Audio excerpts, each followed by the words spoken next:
Hello, everybody. American politics continues to bemuse and amaze. One of the people I always rely on to make sense of Washington, D.C. is my old friend John Rauch from the Brookings Institution, a senior fellow there. He was last on the show back in late March, talking about the resistance to Trump 2.0. All the talk back then was of Signalgate. That seems almost like another century now, given what's happened in the few months since John and I last talked. So I'm thrilled that John is joining us again.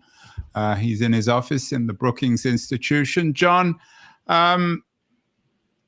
what's happened since late March? Is there any pattern, any overall picture of Trump 2.0 that's beginning to form in your mind? You wrote a wonderful piece in The Atlantic a few months ago about patrimonialism, the one word you argued that describes Trump. Are we seeing the detailed outlines now of Trump's patrimonial regime in America?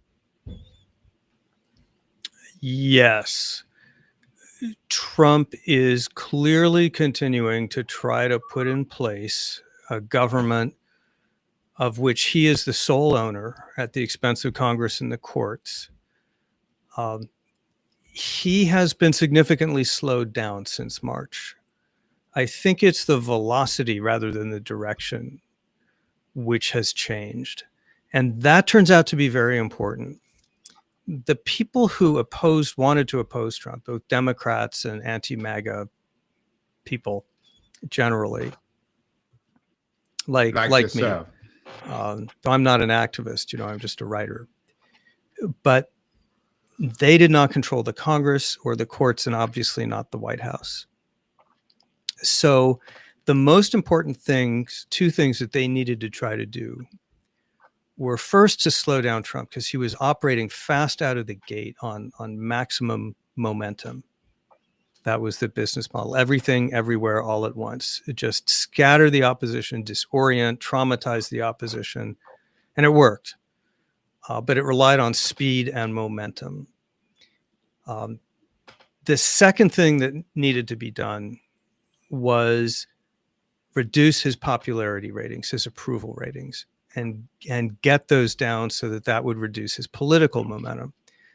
Both of those things have happened. I don't think they really happened because of the opposition per se. I think they happened because of the courts and because a lot of what he's doing just isn't very popular. But the result of that has been considerable slowing of the momentum that he had earlier. Elon Musk is now out of the picture. Some of his cabinet secretaries, for example, the Treasury Secretary who got in a fist fight apparently with Elon Musk, have exerted themselves more. The courts have slowed them down. We'll know more about that at the end of the Supreme Court term. That's not a change in direction, but it's a change in speed. And it means people are stopping or are beginning to gather their breath a little bit. John, you and I have disagreed in the past about the F word, fascism. I know you are more I wouldn't say optimistic. You're more sympathetic to using the word to describe Trump's America. Have the last few months convinced you that what we're seeing is a kind of fascism, or is it something else? Well, I think it's patrimonialism. I got that from your show, Andrew. Fascism, you were right. It never quite fit in the sense of 1930s European fascism with jackboots and all that. There were aspects of it.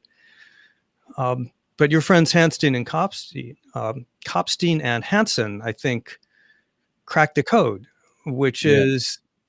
Jeff Kopstein, Steve Hansen, both scholars of the great German sociologist Max Weber, wrote a book, and they were on the show about patrimonialism. I mean, it wasn't just describing Trump, but obviously they had Trump half in mind when they wrote the point they're making is that you're seeing an outbreak of patrimonialist government all over the world, and Trump is part of that and maybe one of the purest examples. But that's where you run the government as the personal property and family business of the person in charge. And that's not the same as fascism, actually. It's looser and less coordinated and frankly, less competent and less bureaucratized. And so you get You get the guy doing things like accepting planes, and you get him installing whack jobs in cabinet positions where they, goof up and invite journalists onto their chat groups. And you get all kinds of, we may soon see measles outbreaks because of the nutty stuff that the Health and Human Services Secretary gets up to. So I'm off fascism, actually. I think it is patrimonialism, and that's where they're headed. It is, of course. I agree with you. It is patrimonialism. Certainly, patrimonialism is a better description than fascism. But it's a peculiar kind of patrimonialism, maybe a postmodern one, or a networked one, or a digital kind of patrimonialism. It's very different from the traditional forms of patrimonialism that have existed in world history. You note that Trump threw everything at the wall in the classic spaghetti way, expecting some stuff to stick. Has that been effective, do you think? Oh, yeah.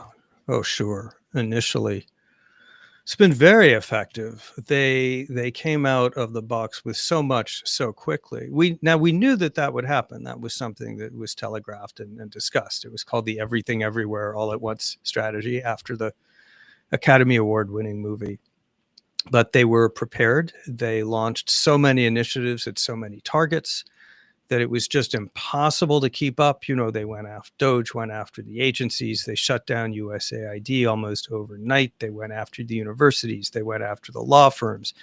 They announced executive orders that were targeting particular individuals, political opponents of Trump, with investigation. And that, by the way, that's completely new. No one's done that before. No one's done anything like trying to extort law firms by saying you can't even enter a government building unless you give us a payoff. So it was so much everywhere all at once that people just could not keep up. There just wasn't the bandwidth to cope with it all. And the courts are slow. It takes a while for them to kick in.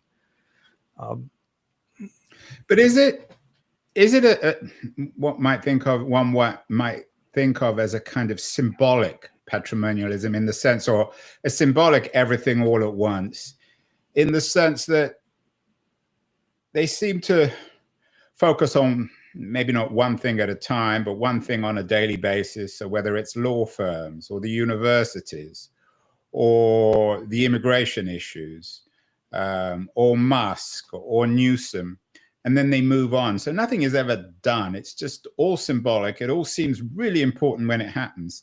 And then in a couple of days, everything's forgotten because everyone's moved on to the next thing, which reflects, of course, our social media age. So I'm not sure they had the plan.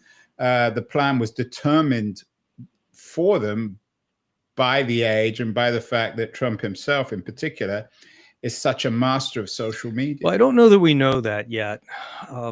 I think part of the strategy is to throw all the spaghetti against the wall and then see what sticks, right? So will he be able to accept a $400 million gift from the Qataris, who, by the way, funded Hamas?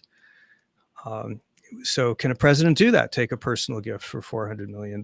If he gets away with it, then the answer is yes. Can the president say, nice little law firm you got. If you want to keep it, you're going to have to give me, I don't know, how does $250 million worth of pro bono legal work sound? Can he do that? Courts have enjoined that initially, but we'll see. So I think what this is a process of is discovering whether you're in fact right, that, that they take a lot of shots and basically they misfire and they don't leave an institutional legacy because they're not good at building institutions. It's one of the great insights that Hansen and Kopstein have. Patrimonialists are not institution builders. They mistrust bureaucracies and institutions because it all has to be personal to them. So I think that's what we're waiting to find out. How much of this does stick? Maybe not very much. Maybe you're right.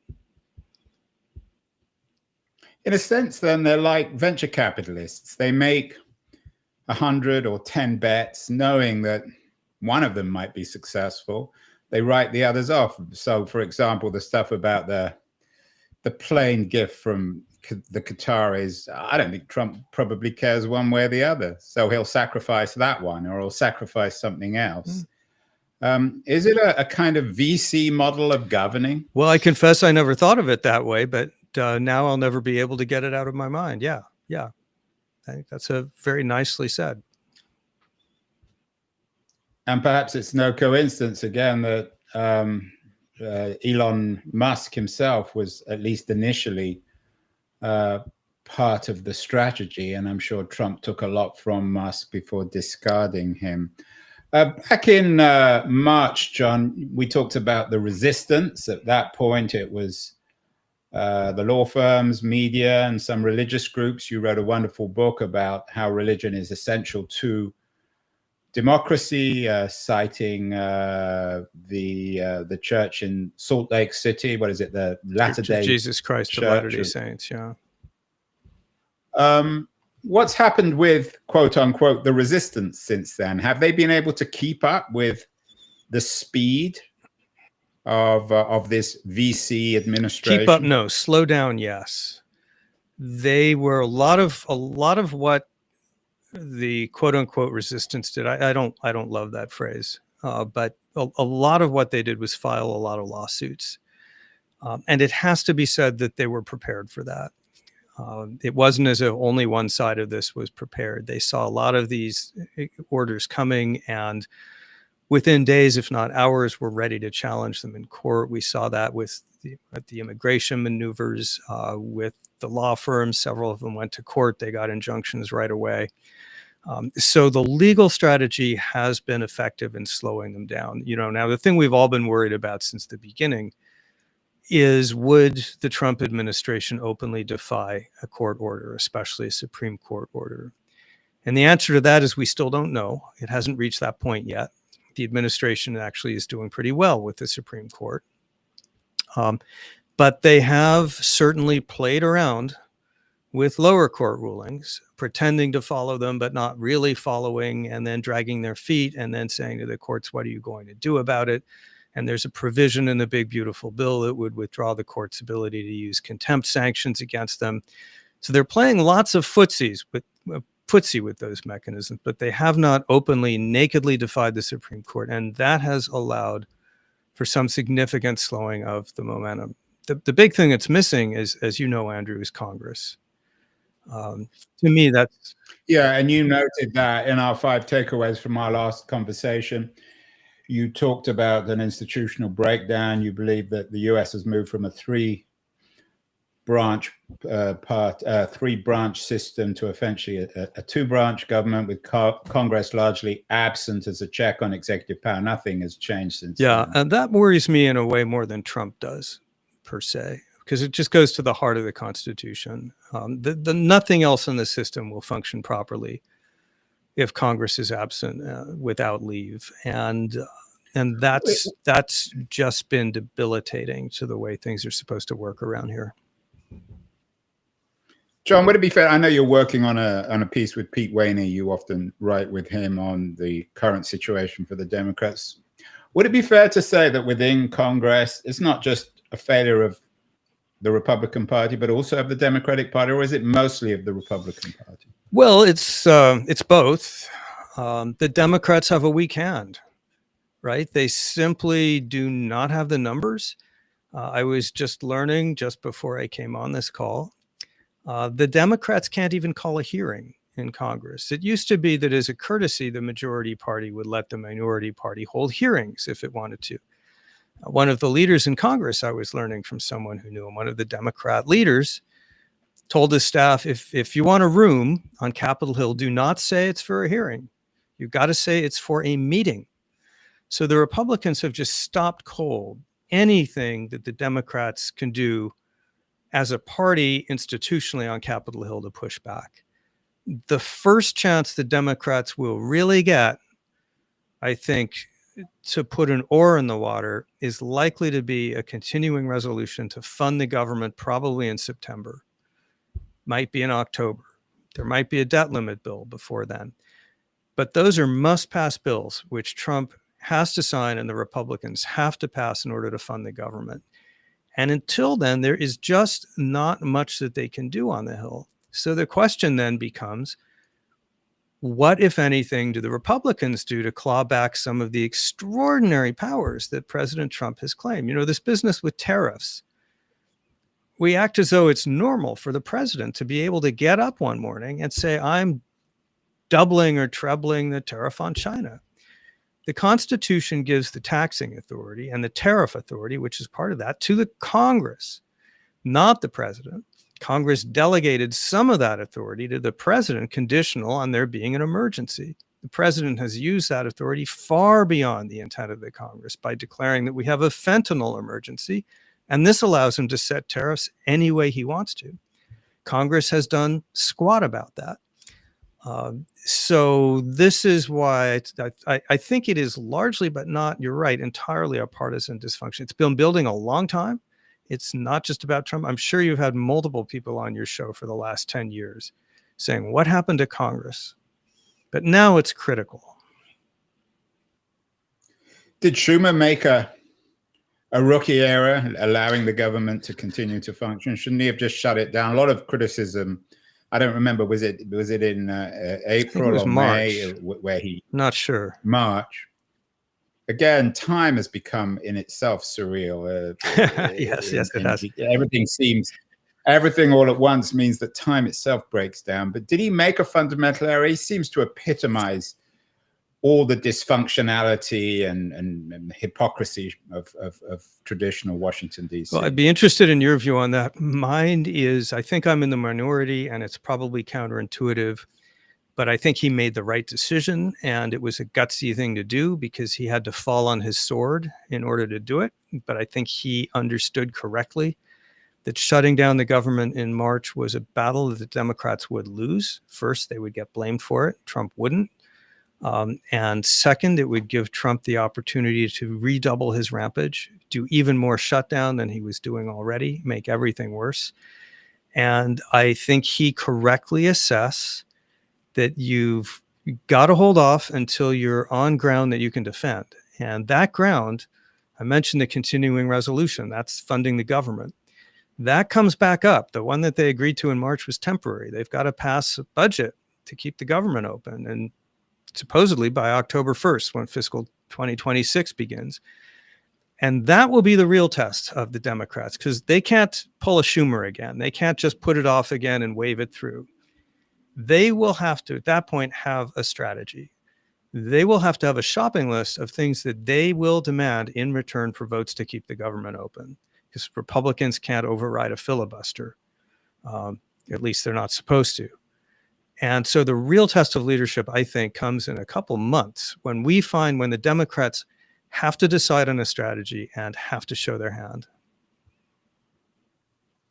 Seems to me as if the most articulate and convincing resistance to Trump from within the Democratic Party is coming from governors. This week, Newsom's been in the news very much. The New York Times ran a piece today on Trump pivoting, so to speak, from Musk to Newsom as public enemy number one. I heard an interview with Newsom on a podcast, and he was incredibly direct and unambiguous, and he's being supported by a number of governors in terms of what Trump's doing now with the National Guard in California. What's your take on Newsom? Again, he's a divisive figure on the left. A lot of people don't trust him, see him as being very slippery. He has a checkered, controversial history. But is he emerging as, if there is a conscience within the Democratic Party, real resistance, moral and political, to Trump, is it coming from Gavin Newsom? I think you're certainly right that the Democratic governors are better positioned than Democrats in Congress to take a stand, because they're leaders of sovereign entities. And there are fewer of them, and they're higher profile, and one of them is likely to be president, or a presidential nominee, I should say. And of course, Newsom is very much part of that calculation. I should ask you what people in California think about what he's doing, whether he seems effective out there. But the interview, which I should have put up, I forgot to add it to the screen, I thought was incredibly effective. And he's been on the show several times in the old days. I haven't had him recently, but I got to know him. I was always impressed. I mean, he was clearly not someone you would lend money to, but it's probably true of most politicians. So I'm impressed with him. And of course, there is the historical irony, which you don't need me to tell you, John, of states' rights versus the federal government and all these other issues going back to the 60s. The last time the Guard was called out was by Kennedy in the South. And of course, all these predictions of civil war, which no one took very seriously, but now don't seem quite as absurd or far-fetched as they did a few months ago. How do people... Is states' rights going to become the big issue here? I'd love at some point to get your view on how Newsom's posture is going down in California, where you are. Yeah, I mean, I live in San Francisco, and it's hard for me to speak on behalf of California. I know in my particular household, we like him, but I'm not sure that necessarily says much about the rest of California. What was it that impressed you about his interview? That he was really frank, unambiguously frank on his take on Trump. I haven't heard any national Democratic politician quite articulate that degree of anger and coherence. The guy can't be trusted.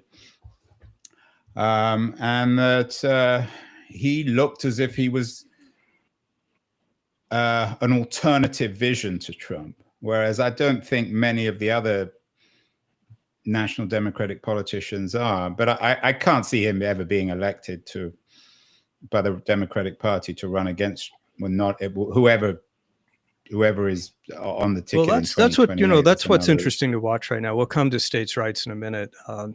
But the conventional wisdom, I'm not a political analyst. It's not what I do. But the conventional wisdom is that a California governor is not electable at the presidential level because the state is too far west and too far left, and that therefore won't get the nomination. And it kind of looks to me as if what the Governor Newsom is doing now is setting out to disprove that by putting himself... Well, he'd like to disprove it because he doesn't want to end his political career as governor. And I think if you want to... That's exactly it. And that he's now in a position to advance his profile and his candidacy in an important way.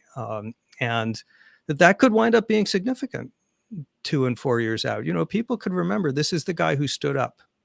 This is the guy. Democrats are so hungry, as you know, Andrew, for someone to speak out. They are so tired of feeling helpless. And the incident you spoke about in March with Senator Schumer, although I think he did the right thing, it was terribly demoralizing.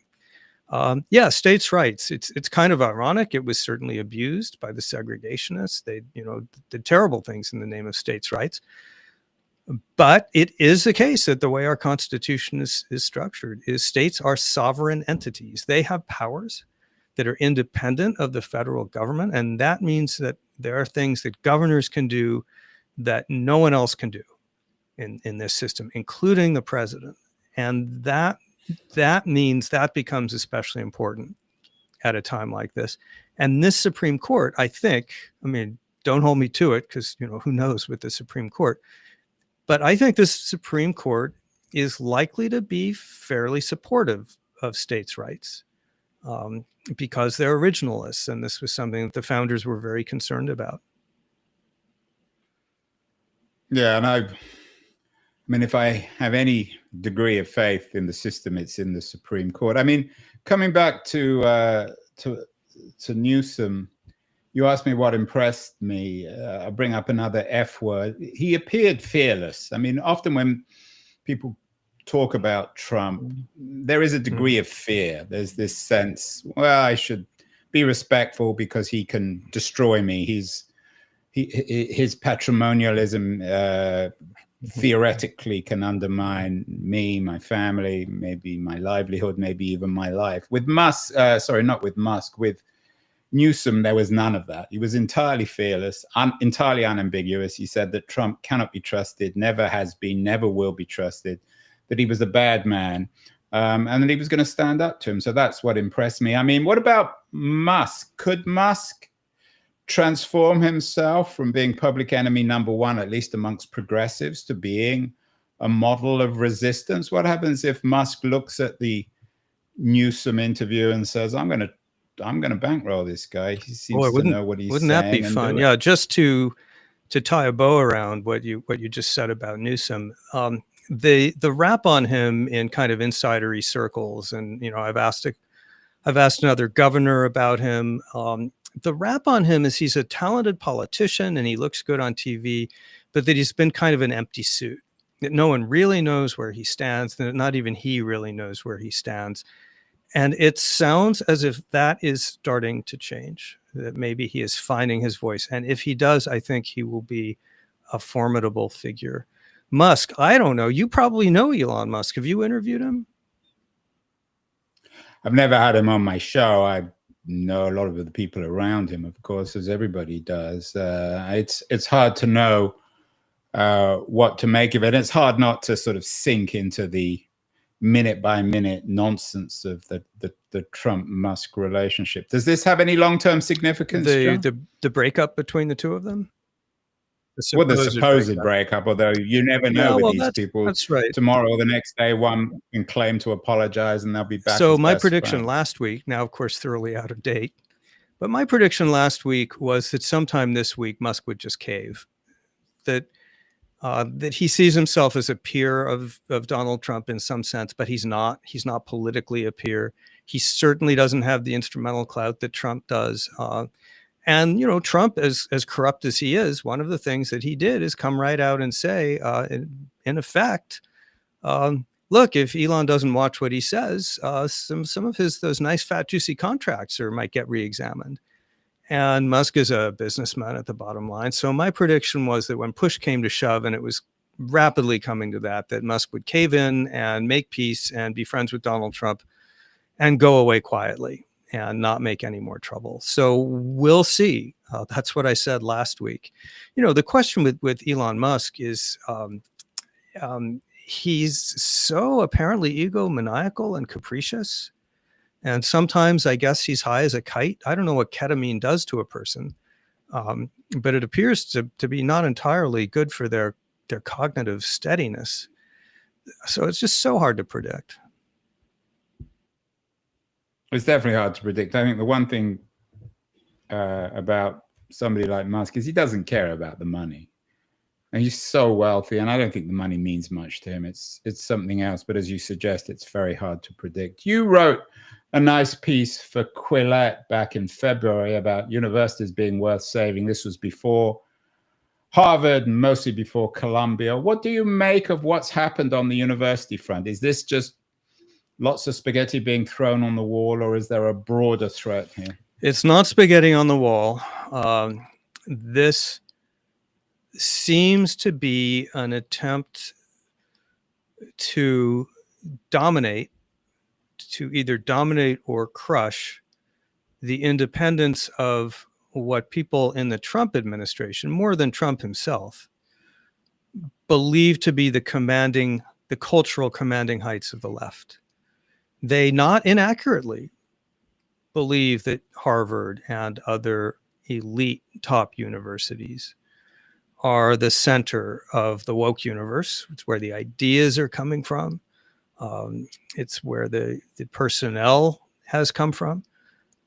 And they want to make very clear that the days when universities can have that kind of cultural influence are over. And they want to do that as quickly as possible. And they pulled up all the stops that they had to make that happen, to at least at first devastating effect. I mean, you saw Columbia cave very quickly. The amounts of money here, threatening to shut down an entire medical school, for example. This is not basically survivable for a modern university.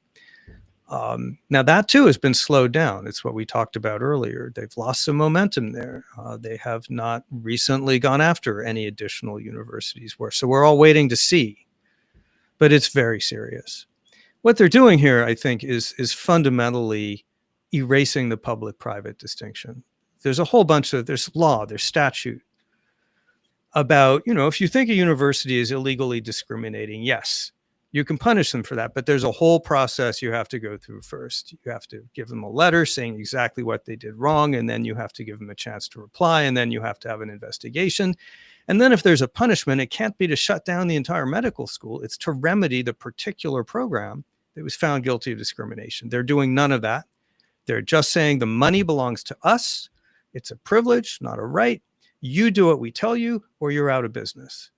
That's not a legal model. That's a patrimonial model. As we speak, lots of demonstrations still in Los Angeles, John. Who knows? This will go out tomorrow. Who knows what the situation will be? Trump's claiming that LA will be on fire if the troops hadn't been deployed. Some analysts, like Ed Luce, who was on the show recently from the FT, believes that sending the National Guard into LA is the administration's clearest step yet towards authoritarianism. Do you agree? I don't know. The smartest people I know on this, for example, Benjamin Wittes, the editor of Lawfare, and a colleague here at Brookings, says that the thing to watch, it is not at all clear as of now that the administration is in violation of law. They have interpreted the laws for calling it for nationalizing, federalizing the National Guard very, very loosely. They've claimed there's a rebellion going on, or there might be a rebellion. They may have the authority to declare a rebellion. It may not be justiciable by the courts. So the legality has not been tested. It may be legal. So what Ben and others who know more than I are saying is the thing to watch is not whether the Guard goes in, but when it comes out. Does it basically set up shop in California? Does the Guard or the Marines, worse yet, begin to do law enforcement duties? Or do they go in on a short-term basis, do something that looks like defending federal property, and maybe assisting local police, so the police in California say they don't need or want the help, and then are they gone after that? Hegseth, as I understand it, is saying this is a 60-day deployment. If that's what it turns out to be, an arguably legal 60-day deployment in the face of riots where, yes, federal property and federal officers were attacked, then I think our friend and colleague Ed will have been proven wrong. But that's the thing with Trump, right? You don't know in real time.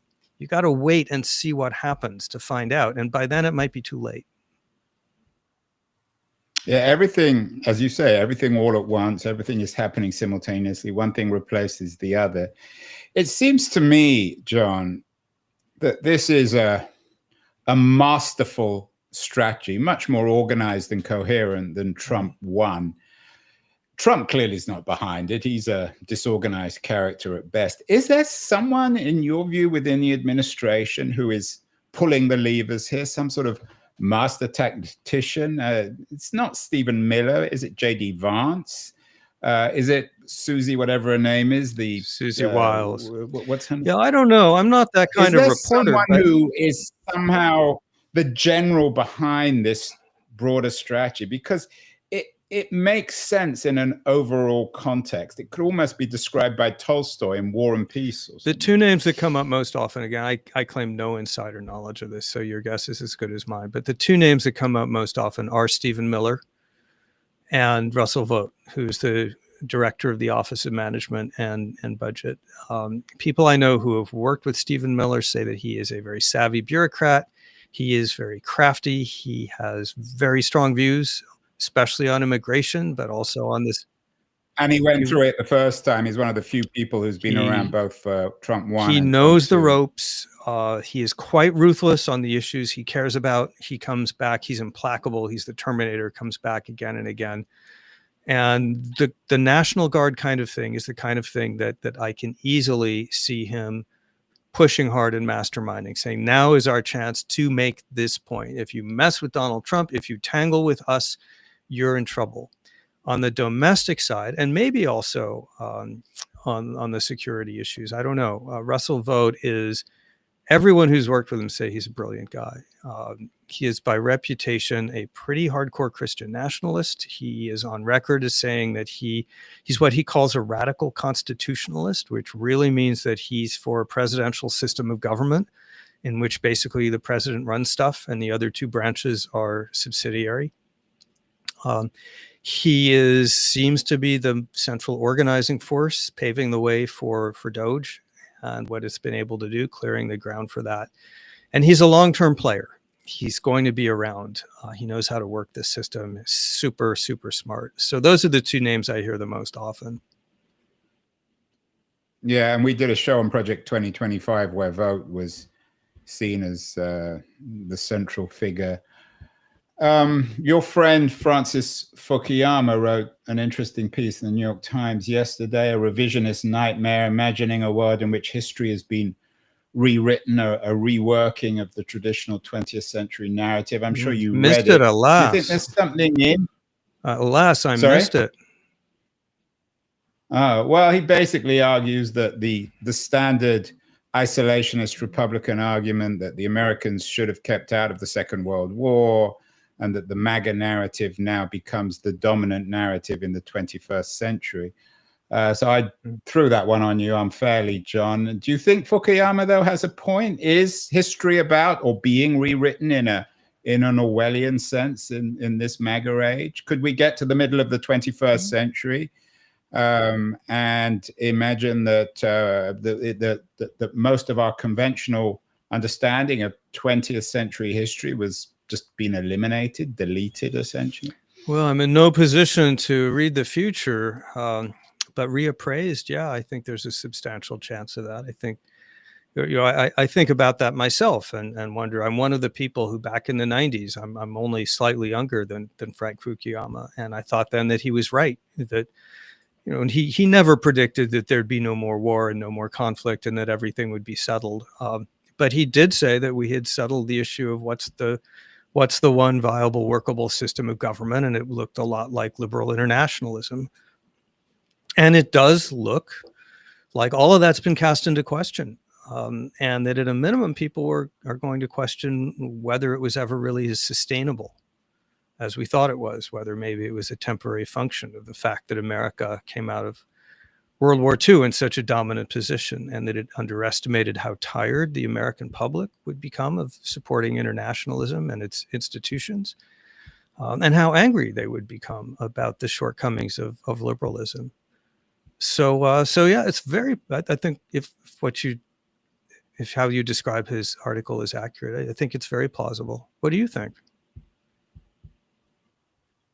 I don't think it is, but I tend to think that what we're seeing now is an ephemeral thing that will be replaced. Maybe we can do another conversation on that. Finally, John, because I don't want to keep you too long, and you gave me the compliment earlier saying that you liked my show because it was relatively short, so I don't want to keep you too long. You wrote a wonderful book, The Constitution of Knowledge, A Defense of Truth, a few years ago, back in 2021. It was a big hit, which was in some ways critical of our digital economy. We did a show last week with Tom Arnold Forster, who's just written a very interesting intellectual biography of Walter Lippmann.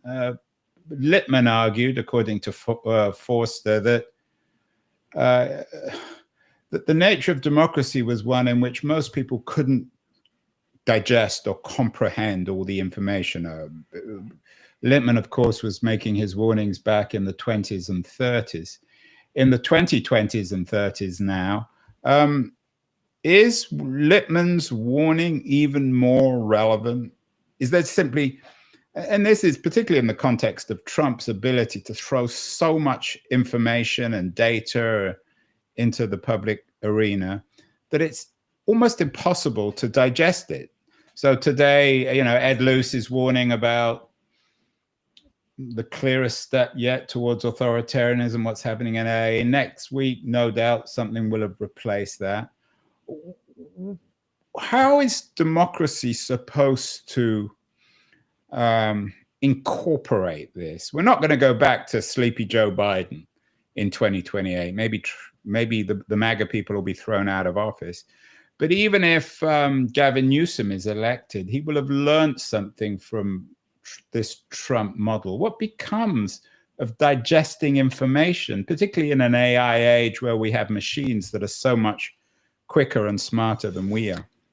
Well, I think about that a little, Andrew, and this is, again, I've said this a couple of times now. This is something where you know more than I do, but in the past. Well, you've written the book about it. Well, I mean, the so specific element of certainly AI is what I've been thinking about a little bit, because we've had these information revolutions before where it seemed that suddenly the dam burst and everything was coming at us all the time. The original, of course, was the movable type, in which suddenly Europe was flooded with books and overwhelmed, and the church thought we can't survive this crisis. And the first thing, And we had a had a 100-year hundred-year war, the war, bloodiest war in European and history before the the Second witch World hunt War. craze all across Europe was set off by these books, these conspiracy books about witches. And then we saw the same kind of thing happen in the late 19th century in the United States, with the big offset presses, and suddenly you could produce these massive newspapers, and you had the Hearst Empire, and you had the same sense of being overwhelmed by a partisan press full of fake news. And in the past, you could say the same about radio and Hitler and so forth and so on. And in the past, what seemed to have happened is things settled down once you begin to get some intermediaries in place who can begin doing the job of kind of sorting through this information and presenting it to people in packages that they can comprehend, and that there are certain rules for how they do that, which emerge over time. And the question I find myself asking, that you're better positioned to answer, is amid this tsunami of seemingly random and overwhelming information or false information, can artificial intelligence begin providing some of that service of organizing this into coherent packages in ways that are able to organize our thinking? I notice you seem to be using AI to do summaries. I get your emails, and I think they're quite good. And they do help me understand, the 5 points of what's in the podcast. I read those, and then I play the podcast. Yeah, there it is. I find that it adds value beyond just summarizing. So maybe I'm crazy, but I kind of look to AI as a possible way to begin sorting through the mess. Is that completely crazy or only partly crazy? No, I don't think it is. And I think if there's such a thing as a reliable AI, if you ask, I use Anthropic's Claude. If you ask Claude today about Trump and LA, it would give you, it's probably very careful, Anthropic, they'll get themselves into trouble, but there will be AIs that will be able to give you, I think, a more coherent response perhaps than guys like Ed Luce, who are really smart, but are perhaps too much on the front line and too much influenced by day-to-day or hour-by-hour events. Because we need some distance, I think. That's it. What Trump has brilliantly done in his sort of postmodern VC-like patrimonialism is destroyed distance in the same way as the internet broadly destroyed distance. So we need distance again from what's happening in politics as citizens to actually make sense of what's happening. Yes, postmodern is such an interesting word here. I'm working on an article right now on the postmodern right and how much it learned from the postmodern left in terms of the tactics, not of course the goals, but the subversion of truth and the flooding the zone and the nihilistic style. A lot of that is there. Well, John, when's that article going to be out? Because I'm going to drag you back on the show. I will let you know. It hasn't been scheduled or even yet accepted. It's written, though. Is it for the Atlantic or for another Persuasion. publication?